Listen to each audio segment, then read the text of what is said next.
Hi ಸ್ನೇಹಿತರೆ, welcome to my new journey channel. ಈ ವಿಡಿಯೋದಲ್ಲಿ ಅತಿ ಪುರಾತನವಾದ ಮತ್ತು ಪವಾಡಗಳ ತಾಣವಾಗಿರುವ ತಿರುವಕ್ಕರೈ ಶ್ರೀ ವಕ್ರಕಾಳಿ ಅಮ್ಮನ ದೇವಸ್ಥಾನದ ಬಗ್ಗೆ ಮಾಹಿತಿಯನ್ನು ತಿಳಿದುಕೊಳ್ಳೋಣ.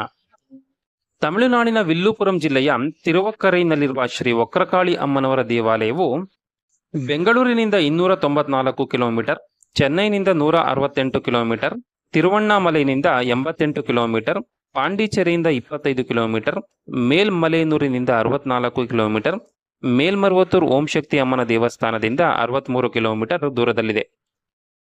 ತಿರುವಕ್ಕರೈ ಸಣ್ಣ ಗ್ರಾಮವಾಗಿದ್ದರೂ ಕೂಡ ವರಾಹ ನದಿ ತೀರದಲ್ಲಿ ನೆಲೆಸಿರುವ ಶ್ರೀ ವಕ್ರಕಾಳಿ ಅಮ್ಮನವರ ದೇವಾಲಯವು ಸಾವಿರಾರು ವರ್ಷಗಳ ಪುರಾತನ ಆಲಯವಾಗಿದೆ ಮತ್ತು ಅನೇಕ ವಿಸ್ಮಯಗಳಿಂದ ಕೂಡಿರುವ ತಾಣವಾಗಿದೆ. ದೇವಾಲಯಕ್ಕೆ ಹೋಗುವ ಮೊದಲು ದೇವಾಲಯದ ಸ್ಥಳ ಪುರಾಣವನ್ನು ತಿಳಿಯೋಣ.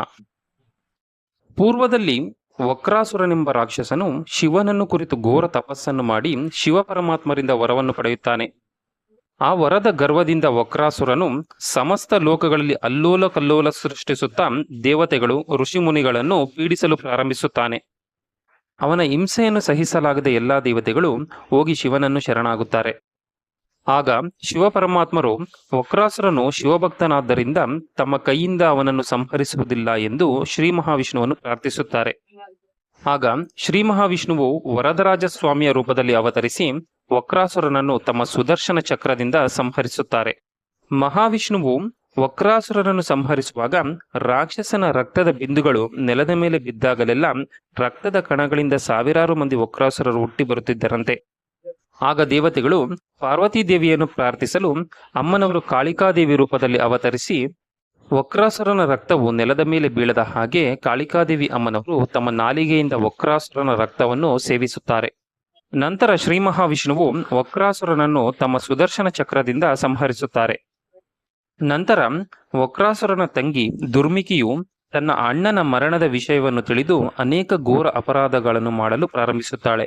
ಆಗ ದೇವಾನುದೇವತೆಗಳು ರಾಕ್ಷಸಿಯ ಬಾಧೆಯಿಂದ ಸಮಸ್ತ ಲೋಕಗಳನ್ನು ಕಾಪಾಡಲು ಪಾರ್ವತಿ ದೇವಿಗೆ ಪ್ರಾರ್ಥಿಸುತ್ತಾರೆ.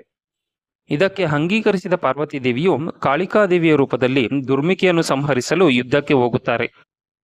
ಆ ಸಮಯದಲ್ಲಿ ದುರ್ಮಿಕೆಯು ಗರ್ಭವತಿ ಆದ್ದರಿಂದ ಕಾಳಿಕಾದೇವಿಯು ದುರ್ಮಿಕೆಯ ಗರ್ಭವನ್ನು ಹರಿದು ಆ ಪಿಂಡಸ್ಥ ಶಿಶುವನ್ನು ತಮ್ಮ ಕಿವಿಯೋಲೆಯನ್ನಾಗಿ ಧರಿಸಿ ನಂತರ ರಾಕ್ಷಸಿಯನ್ನು ಸಂಹರಿಸುತ್ತಾರೆ. ನಂತರ ಇಂದ್ರಾದಿ ದೇವತೆಗಳು ಕಾಳಿಕಾದೇವಿ ಅಮ್ಮನವರನ್ನು ಪ್ರಾರ್ಥಿಸಲು ಅಮ್ಮನವರು ತಿರುವಕ್ಕರೈನಲ್ಲಿ ನೆಲೆಸಿ ವಕ್ರಕಾಳಿ ಅಮ್ಮನವರ ರೂಪದಲ್ಲಿ ಪೂಜೆಗೊಳ್ಳುತ್ತಾ ಭಕ್ತರನ್ನು ಅನುಗ್ರಹಿಸುತ್ತಿದ್ದಾರೆ.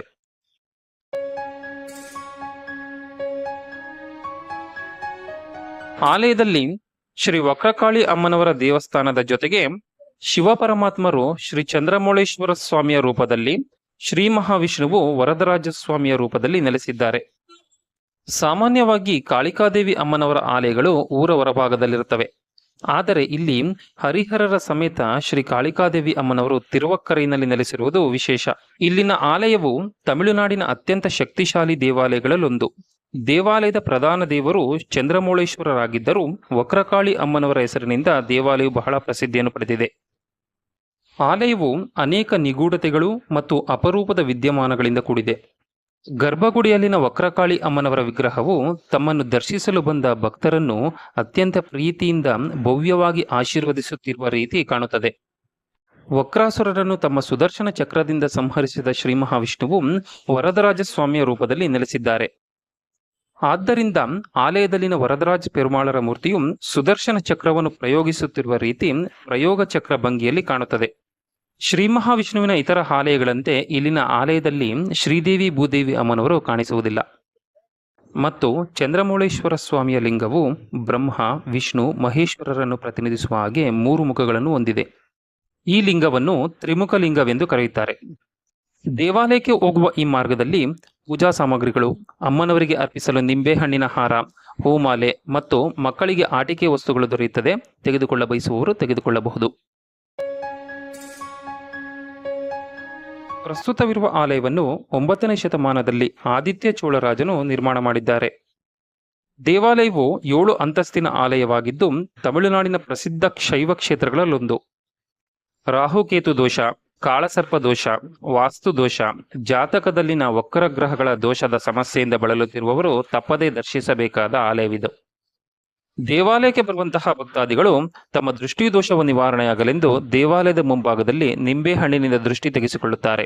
ಹೀಗೆ ಮಾಡುವುದರಿಂದ ತಮ್ಮ ದೃಷ್ಟಿ ದೋಷವು ನಿವಾರಣೆಯಾಗುತ್ತದೆ ಎಂಬುದು ಭಕ್ತರ ನಂಬಿಕೆ. ಕಾಳಿಕಾದೇವಿ ಅಮ್ಮನವರು ರಾಹು ಕೇತು ಗ್ರಹಗಳ ಅಧಿದೇವತೆ. ಆದ್ದರಿಂದ ಈ ಆಲಯವನ್ನು ದರ್ಶಿಸಿಕೊಂಡರೆ ರಾಹು ಕೇತು ದೋಷ, ಕಾಳಸರ್ಪ ದೋಷ, ಶನಿ ದೋಷ ಹಾಗೂ ಪಿತೃದೋಷಗಳು ನಿವಾರಣೆಯಾಗುತ್ತದೆ ಎಂಬುದು ಭಕ್ತರ ನಂಬಿಕೆ. ಅಮ್ಮನವರ ಆಶೀರ್ವಾದ ಇದ್ದರೆ ಶತ್ರುಬಾಧೆಯೂ ಇರುವುದಿಲ್ಲ.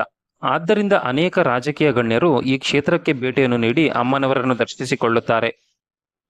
ಶಿವರಾತ್ರಿ, ವಿಜಯದಶಮಿ, ಕಾರ್ತಿಕ ಪೌರ್ಣಮಿ, ಚೈತ್ರ ಪೌರ್ಣಿಮೆ ದಿನದಂದು ಸಾವಿರಾರು ಮಂದಿ ಭಕ್ತಾದಿಗಳು ಈ ಕ್ಷೇತ್ರಕ್ಕೆ ಆಗಮಿಸುತ್ತಾರೆ.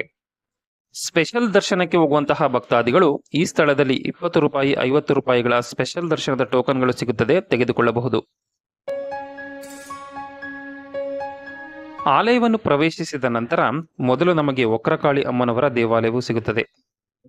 ಅಮ್ಮನವರ ಮೂರ್ತಿಯು 10 ಅಡಿ ಎತ್ತರವಿದ್ದು ವಕ್ರ ಭಂಗಿಯಲ್ಲಿ ಕುಳಿತಿರುವ ರೂಪದಲ್ಲಿ ದರ್ಶನವನ್ನು ಕೊಡುತ್ತಾರೆ. ಕಾಳಿಕಾದೇವಿ ಅಮ್ಮನವರು ತಮ್ಮ 8 ಕೈಗಳಲ್ಲಿ ಆಯುಧಗಳನ್ನು ಧರಿಸಿ ಕಿವಿಯಲ್ಲಿ ಆಭರಣವಾಗಿ ಶಿಶುವನ್ನು ಧರಿಸಿದ ರೀತಿ ತಮ್ಮ ಎಡಗಾಲಿನಿಂದ ದುರ್ಮುಖಿಯನ್ನು ಸಂಹರಿಸುತ್ತಿರುವ ರೂಪದಲ್ಲಿ ದರ್ಶನವನ್ನು ಕೊಡುತ್ತಾರೆ.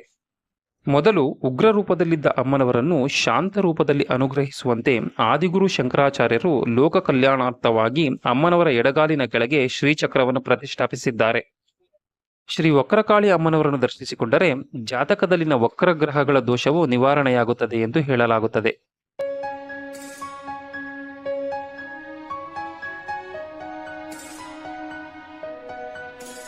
ಶ್ರೀ ವಕ್ರಕಾಳಿ ಅಮ್ಮನವರನ್ನು ದರ್ಶಿಸಿಕೊಳ್ಳಿ.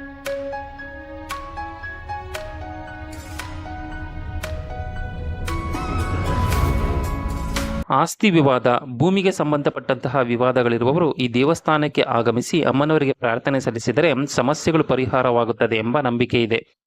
ಹುಣ್ಣಿಮೆಯ ದಿನದಂದು, ವಿಶೇಷವಾಗಿ ಪೌರ್ಣಮಿಯಂದು ಬರುವ ಭಕ್ತರು ತಮ್ಮ ಸಮಸ್ಯೆಗಳನ್ನು ಬರೆದು ರಾಜದಂಡಕ್ಕೆ ಕಟ್ಟುವುದರಿಂದ ಸಂಕಷ್ಟಗಳು ನಿವಾರಣೆಯಾಗುತ್ತದೆ ಎಂಬ ನಂಬಿಕೆ ಭಕ್ತರಲ್ಲಿದೆ. ಅಮ್ಮನವರ ಸನ್ನಿಧಾನದಲ್ಲಿ ಬಲಕ್ಕೆ 5 ಮತ್ತು ಎಡಕ್ಕೆ 4 ಪ್ರದಕ್ಷಿಣೆಗಳನ್ನು ಮಾಡುವುದರಿಂದ ಕೆಟ್ಟ ಶಕ್ತಿಗಳು ಮತ್ತು ದೋಷಗಳು ದೂರವಾಗುತ್ತದೆ ಎಂಬ ಬಲವಾದ ನಂಬಿಕೆ ಇದೆ.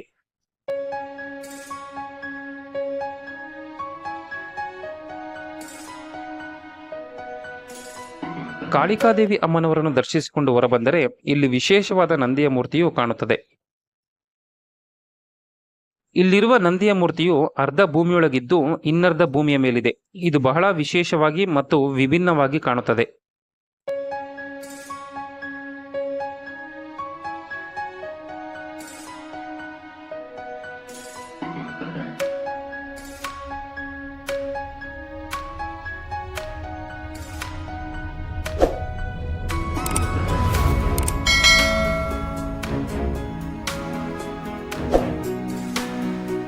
ಇದು ಕಲ್ಯಾಣ ಮಂಟಪ.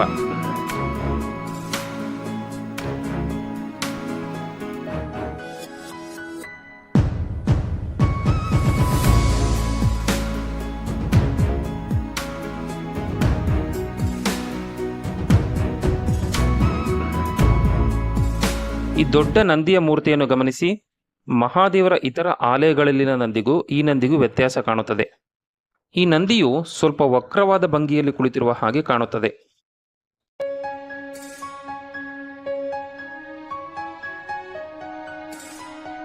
ಇದು ನಾಗದೇವರ ಸನ್ನಿಧಿ. ಭಕ್ತರು ಈ ಸನ್ನಿಧಿಯಲ್ಲಿ ಕಂಕಣ ಭಾಗ್ಯ, ಸಂತಾನ ಭಾಗ್ಯ ಪ್ರಾಪ್ತಿಗಾಗಿ ಹರಕೆಯನ್ನು ಕಟ್ಟುತ್ತಾರೆ.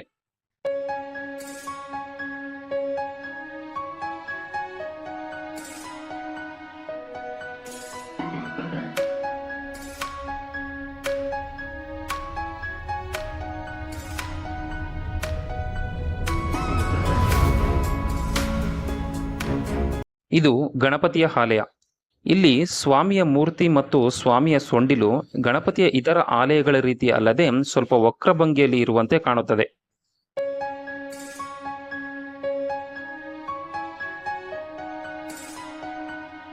ಗಣಪತಿಯ ಆಲಯದ ಸಮೀಪ ಶ್ರೀ ಸುಬ್ರಹ್ಮಣ್ಯ ಸ್ವಾಮಿಯ ಆಲಯವಿದೆ. ಇಲ್ಲಿನ ಶ್ರೀ ಸುಬ್ರಹ್ಮಣ್ಯ ಸ್ವಾಮಿಯ ಮೂರ್ತಿಯನ್ನು ಗಮನಿಸಿದರೆ ಸ್ವಾಮಿಯು ನೇರವಾಗಿ ಅಲ್ಲದೆ ಸ್ವಲ್ಪ ವಕ್ರಭಂಗಿಯ ರೂಪದಲ್ಲಿ ನಿಂತಿರುವ ಹಾಗೆ ದರ್ಶನವನ್ನು ಕೊಡುತ್ತಾರೆ.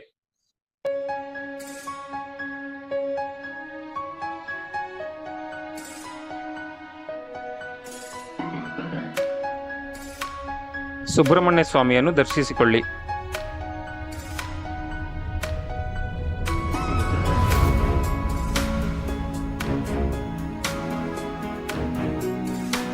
ಅಮಾವಾಸ್ಯೆ ಹಾಗೂ ಹುಣ್ಣಿಮೆಯ ದಿನದಂದು ದೇವಾಲಯದಲ್ಲಿ ಜ್ಯೋತಿಯ ದರ್ಶನವಿರುತ್ತದೆ. ಸಾವಿರಾರು ಮಂದಿ ಭಕ್ತಾದಿಗಳು ದೇವಾಲಯಕ್ಕೆ ಆಗಮಿಸಿ ಜ್ಯೋತಿಯ ದರ್ಶನವನ್ನು ಮಾಡುತ್ತಾರೆ. ಈ ಸಮಯದಲ್ಲಿ ಅಮ್ಮನವರಿಗೆ ಚಂದನದಿಂದ ಅಲಂಕರಿಸಿರುತ್ತಾರೆ. ಹುಣ್ಣಿಮೆಯ ದಿನದಂದು ಮಧ್ಯರಾತ್ರಿ 12 ಗಂಟೆಗೆ, ಅಮಾವಾಸ್ಯೆಯ ದಿನದಂದು ಮಧ್ಯಾಹ್ನ 12 ಗಂಟೆಗೆ ಜ್ಯೋತಿ ದರ್ಶನವಿರುತ್ತದೆ.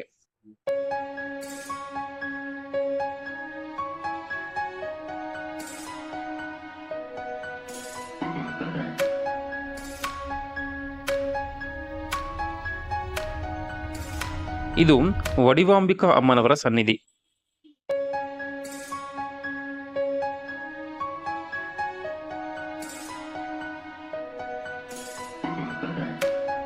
ಈ ಆಲಯದಲ್ಲಿ ಕುಂಡಲಿನಿ ಮಹರ್ಷಿಗಳ ಸಮಾಧಿ ಇದೆ. ಕುಂಡಲಿನಿ ಮಹರ್ಷಿಗಳು ಪತಂಜಲಿ ಮಹರ್ಷಿಗಳ ರೀತಿಯಲ್ಲಿಯೇ ಅನೇಕ ಯೋಗ ಸೂತ್ರಗಳನ್ನು ನೀಡಿದ್ದಾರೆ.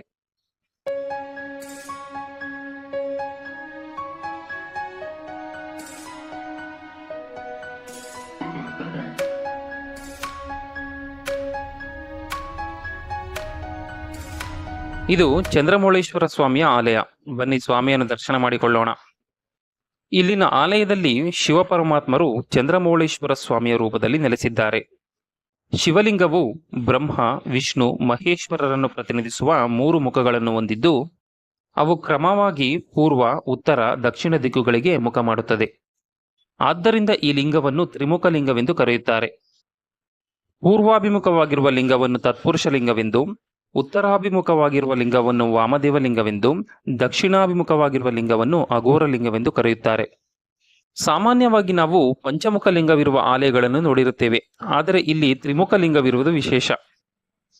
ಸ್ವಾಮಿಯ ಪಂಚಮುಖಗಳು ಪಂಚಭೂತಗಳನ್ನು ಪ್ರತಿನಿಧಿಸುತ್ತವೆ. ಶ್ರೀ ಚಂದ್ರಮೌಳೇಶ್ವರ ಸ್ವಾಮಿಯನ್ನು ದರ್ಶಿಸಿಕೊಳ್ಳಿ. ನಮಗೆ ಸ್ವಾಮಿಯ ಪೂರ್ವಾಭಿಮುಖವಾಗಿರುವ ಮುಖವು ಮಾತ್ರ ಕಾಣುತ್ತದೆ. ಇನ್ನುಳಿದ 2 ಮುಖಗಳನ್ನು ಕನ್ನಡಿಯಲ್ಲಿ ನೋಡಬೇಕು. ಸ್ವಾಮಿಯ ಶಿವಲಿಂಗವು ಸ್ವಲ್ಪ ವಕ್ರವಾಗಿದ್ದು, ಸ್ವಾಮಿಯನ್ನು ವಕ್ರಲಿಂಗೇಶ್ವರ ಎಂದು ಕರೆಯುತ್ತಾರೆ.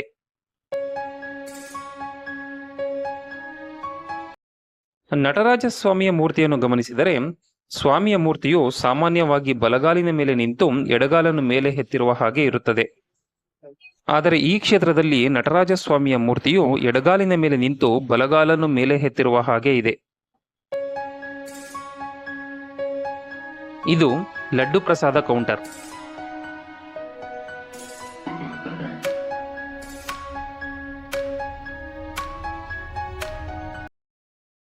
ಚಂದ್ರಮೌಳೇಶ್ವರ ಸ್ವಾಮಿಯ ದೇವಾಲಯದ ಮುಂಭಾಗದಲ್ಲಿ ವಡಿವಾಂಬಿಕಾ ಅಮ್ಮನವರ ದೇವಾಲಯವಿದೆ. ಇಲ್ಲಿ ಪಾರ್ವತಿದೇವಿ ಅಮ್ಮನವರು ವಡಿವಾಂಬಿಕೆಯ ರೂಪದಲ್ಲಿ ನೆಲೆಸಿದ್ದಾರೆ. ಬನ್ನಿ ಅಮ್ಮನವರನ್ನು ದರ್ಶನ ಮಾಡಿಕೊಳ್ಳೋಣ.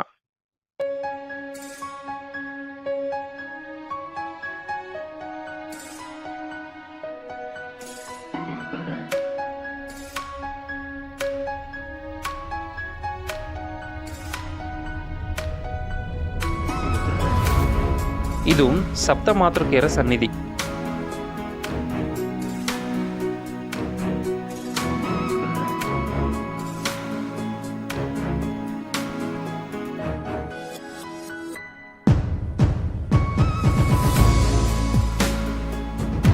ಕ್ಷೇತ್ರದ ಮತ್ತೊಂದು ವಿಶೇಷತೆ ಎಂದರೆ, ಜಾತಕದಲ್ಲಿನ ಶನಿ ದೋಷವು ನಿವಾರಣೆಯಾಗಲು ಈ ಕ್ಷೇತ್ರಕ್ಕೆ ಭೇಟಿ ಕೊಟ್ಟರೆ ಶನಿ ದೋಷವು ನಿವಾರಣೆಯಾಗುತ್ತದೆ ಎಂಬ ನಂಬಿಕೆ ಇದೆ. ಸಾಮಾನ್ಯವಾಗಿ ಶನೇಶ್ವರ ಸ್ವಾಮಿಯ ಮೂರ್ತಿಗಳಲ್ಲಿ ಸ್ವಾಮಿಯ ವಾಹನವಾದ ಕಾಗೆಯು ಸ್ವಾಮಿಯ ಬಲಭಾಗಕ್ಕೆ ತಿರುಗಿರುತ್ತದೆ. ಅಂದರೆ ಕಾಗೆಯ ಶಿರವು ಸ್ವಾಮಿಯ ಬಲಭಾಗಕ್ಕಿರುತ್ತದೆ. ಆದರೆ ಈ ಕ್ಷೇತ್ರದಲ್ಲಿ ಸ್ವಾಮಿಯ ವಾಹನವು ಸ್ವಾಮಿಯ ಎಡಭಾಗಕ್ಕೆ ತಿರುಗಿರುತ್ತದೆ. ಈ ಆಲಯದಲ್ಲಿ ಪ್ರತಿ ಹೆಜ್ಜೆ ಹೆಜ್ಜೆಗೂ ಅನೇಕ ವಿಶೇಷತೆಗಳನ್ನು ಕಾಣಬಹುದು. ಇದು ವರದರಾಜ ಸ್ವಾಮಿಯ ದೇವಸ್ಥಾನ. ಇಲ್ಲಿ ವರದರಾಜ ಸ್ವಾಮಿಯು ಸುದರ್ಶನ ಚಕ್ರವನ್ನು ಪ್ರಯೋಗಿಸುತ್ತಿರುವ ರೀತಿ ಪ್ರಯೋಗ ಚಕ್ರ ಭಂಗಿಯಲ್ಲಿ ದರ್ಶನವನ್ನು ಕೊಡುತ್ತಾರೆ. ಶ್ರೀ ವರದರಾಜ್ ಪೆರುಮಾಳರನ್ನು ದರ್ಶಿಸಿಕೊಳ್ಳಿ. ಶ್ರೀ ಮಹಾವಿಷ್ಣುವಿನ ಇತರ ಆಲಯಗಳ ರೀತಿಯಲ್ಲಿ ಇಲ್ಲಿ ಶ್ರೀದೇವಿ ಭೂದೇವಿ ಅಮ್ಮನವರು ಇರುವುದಿಲ್ಲ.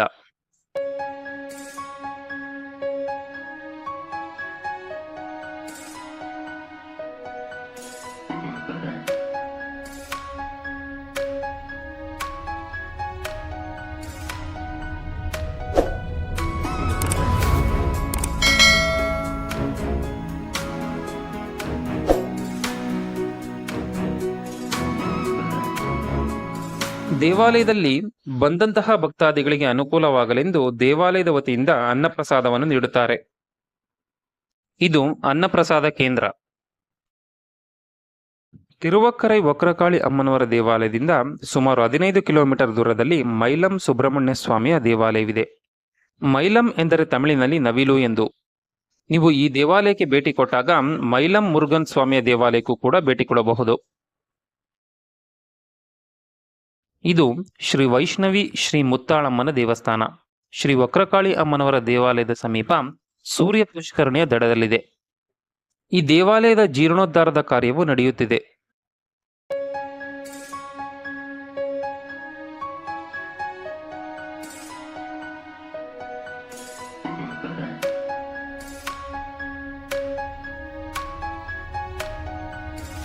ವಕ್ರಕಾಳಿ ಅಮ್ಮನವರು, ಚಂದ್ರಮೌಳೇಶ್ವರ ಸ್ವಾಮಿ, ವರದರಾಜ ಪೆರುಮಾಳರ ಕೃಪಾ ಕಟಾಕ್ಷವು ಸದಾ ಎಲ್ಲರ ಮೇಲೆ ಇರಲಿ ಎಂದು ನಾನು ಕೇಳಿಕೊಳ್ಳುತ್ತೇನೆ. ಈ ವಿಡಿಯೋ ನಿಮಗೆ ಇಷ್ಟವಾಗಿದ್ದರೆ ಲೈಕ್ ಮಾಡಿ, ಶೇರ್ ಮಾಡಿ, ಹಾಗೆ ಸಬ್ಸ್ಕ್ರೈಬ್ ಮಾಡಿಕೊಳ್ಳಿ. ಧನ್ಯವಾದಗಳು.